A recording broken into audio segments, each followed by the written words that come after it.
জিয়াগঞ্জের বুকে কি কি উন্নয়ন হয়েছে? জিয়াগঞ্জ আজীবন পৌরসভা এই সময়কালে এই পশ্চিমবঙ্গ মামাটি সরকার আসার পর থেকে যে অভূতপূর্ব উন্নয়ন হয়েছে, যেটা আমরা আগে ভাবতেও হয়তো পারি না। রাস্তাঘাট কমন ব্যাপার। জিয়াগঞ্জ আজিমগঞ্জ পৌর এলাকায় মানে 90-র উপরে প্রায় প্রায় সব রাস্তাই ভালো আছে বা নতুন নতুন রাস্তা তৈরি হয়েছে। পর্যাপ্ত এলইডি লাইট, শহরের নিরাপত্তা সিসি ক্যামেরা, এবং শহরে এই মুহূর্তে 7টি পৌর প্রাথমিক স্বাস্থ্যকেন্দ্র, এছাড়া 2টো ভবঘুরের আবাসন। যেহেতু আমাদের গঙ্গার এপার ওপার, দুই পারে 2টো ভবঘুরের আবাসন তৈরি হয়েছে, যেখানে অসহায় মানুষরা থাকতে পারছে। গঙ্গার এপার ওপার দুই পারে ইলেকট্রিক চুল্লি। জিয়াগঞ্জে একটা ইলেকট্রিক চুল্লি ছিল, কিন্তু দীর্ঘদিনের পুরনো, সব খারাপ ছিল, ওগুলো নতুনভাবে রিপেয়ার করা এবং 2টো চুল্লি ঠিক করা, 2টো চুল্লি কন্টিনিউ রানিং রাখা, এ ব্যবস্থা করা। ঈদগাহ বা কবরস্থান যেগুলো আছে সেগুলো ঘেরার ব্যবস্থা করা। তার সঙ্গে সঙ্গে বিভিন্ন মন্দির টন্দিরও আমরা পৌরসভা থেকে করে দিয়েছি, যেখানে হয়তো মানুষ এক জায়গায় বসতেও পারে, অনেক কাজও করতে পারে, তার সঙ্গে পুজো আচারও দুটো হয়।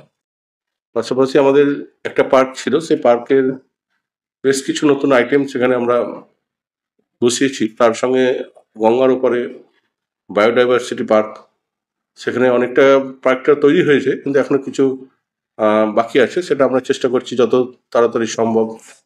বড় রাস্তাঘাট নিয়ে কোনো প্রবলেম নেই। জল জমার একটা সমস্যা আছে, কিন্তু পর্যাপ্ত পাম্প আছে। বৃষ্টি হলে যদি কারেন্ট থাকে, তাহলে 2 ঘন্টার মধ্যে আমরা জলটাকে বাইরে ফেলতে পারি। স্থায়ী সমাধানের চেষ্টা চলছে। সার্বিকভাবে পৌরসভা মানুষের জন্য কাজ করছে। পর্যাপ্ত বাড়ি, প্রায় 5-7 হাজার বাড়ি আমরা কমপ্লিটের পথে, এবং 7ম ফেজে আরও বাড়ির প্রস্তুতি চলছে, যে আগামী দিনে সে বাড়িগুলো করা যায় কিনা। আমরা আমাদের যে গঙ্গা দুই ঘাট, এপার ওপার 2 ঘাটের বিউটিফিকেশন করা, ওখানে গঙ্গা আরতি স্ট্যান্ড প্রতিদিন নিয়ম করে গঙ্গা আরতি হয়। পৌরসভার যা যা প্রয়োজন, পৌরসভার যেগুলো দরকার, সেগুলো পৌরসভা কিন্তু অলরেডি সেই কাজগুলো করেছে। এর সঙ্গে সঙ্গে আমরা কোভিডের সময় পৌরসভার সমস্ত ব্যবস্থাপনা করেছিল। পৌরসভা থেকে কোভিড, রাজ্য সরকারের সহযোগিতায় পৌরসভা কোভিড হসপিটাল তৈরি করা, কোভিড টেস্টের ব্যবস্থা করা, কোভিড ভ্যাকসিন থেকে আরম্ভ করে মানুষের বাড়িতে খাবার পৌঁছে দেওয়া থেকে আরম্ভ করে সব রকমভাবে অ্যাম্বুলেন্স পরিষেবা, এবং যারা মারা গেছে সেই সময় তাদের মৃতদেহ আমরা নিজেরা, যে কোভিড যাতে না ছড়িয়ে পড়ে, আমাদের লোক দিয়ে সেই দেহকে সৎকার করা, সব রকমভাবে আমরা এই কাজগুলো করেছি। এবং এই কাজগুলো করতে পেরেছি তার একমাত্র হচ্ছে যে মাননীয় মুখ্যমন্ত্রী মমতা বন্দ্যোপাধ্যায়ের অনুপ্রেরণা। এই পৌরসভা কিন্তু এগিয়ে চলেছে। লক্ষ্মীর ভান্ডার, রূপশ্রী, যুবশ্রী, কন্যাশ্রী, স্বাস্থ্যসাথী, খাদ্যসাথী কতটা এগিয়েছে এখানে? মানুষের মধ্যে কি প্রভাব দেখতে পাচ্ছে? দুয়ারে সরকারের যে ক্যাম্পগুলো হয়, সেই ক্যাম্পগুলো আমরা আমাদের তরফ থেকে একদম 100% সক্রিয়তার সঙ্গে সেই ক্যাম্পগুলো করি। এবং আমার মনে হয় যে হয়তো 1-2 জন বাকি থাকলে থাকতে পারে, যে সরকারি প্রকল্পগুলো আছে প্রত্যেক মানুষ কিন্তু তার সুবিধা পাচ্ছে। সে স্বাস্থ্যসাথী থেকে আরম্ভ করে লক্ষ্মীর ভান্ডার, খাদ্যসাথী, সব যে প্রকল্পগুলো দুয়ারে সরকারের ছিল সেগুলো যাতে বাস্তবায়িত হয়, তার জন্য কিন্তু আমরা সব রকম চেষ্টা করেছি, এবং সবাই তার আওতায় আছে। বিশেষ করে শহরে যারা বাধ্যবাধা, বিধবাধা, প্রতিবন্ধা, সবাই সেটা পাচ্ছে। এসবগুলো নিয়ে কোনো সমস্যা আমাদের নেই। এবং আমাদের পৌরসভার যে কাউন্সিলর আছে, সবাই আমরা এক জায়গায় আছি। যা হয় আমরা সবাই মিলে আলোচনা করে ডেভেলপমেন্ট, উন্নয়ন কীভাবে করা যায় আলোচনা করে সিদ্ধান্ত নিয়ে সেই কাজগুলো শুরু করি। সবুজ উন্নয়নের কাজ কতটা প্রভাব ফেলেছে? আমরা বায়োডাইভার্সিটি পার্ক করেছি বিভিন্ন জায়গায়, যেখানে যেখানে প্রয়োজন আছে, যেখানে যেখানে গাছ লাগানোর জায়গা আছে।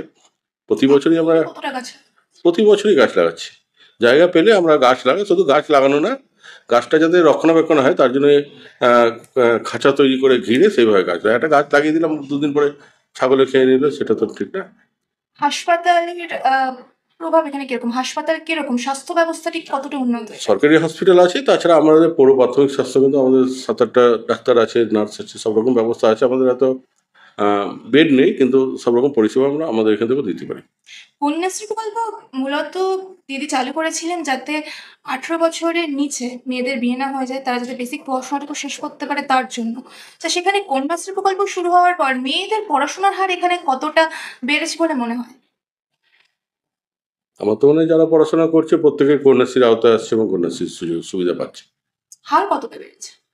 অনেকই বেড়েছে, প্রায় 100%, দু একটা পরিবার বাদ দিলে সবাই এই আওতায় আসছে। শিক্ষার আলোর মধ্যে আচ্ছা, আসছে। ওই জিয়াগঞ্জ শহর এমনি সংস্কৃতির শহর, শিক্ষার শহর, অনেক সব দিক দিয়ে জিয়াগঞ্জ শহর এগিয়ে আছে।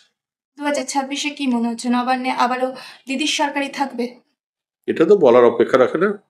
আজকে মুখ্যমন্ত্রী মমতা বন্দ্যোপাধ্যায়ের বিকল্প এখনো তৈরি হয়নি, আর ভবিষ্যতে হবে বলে আমাদের মনে হয়নি।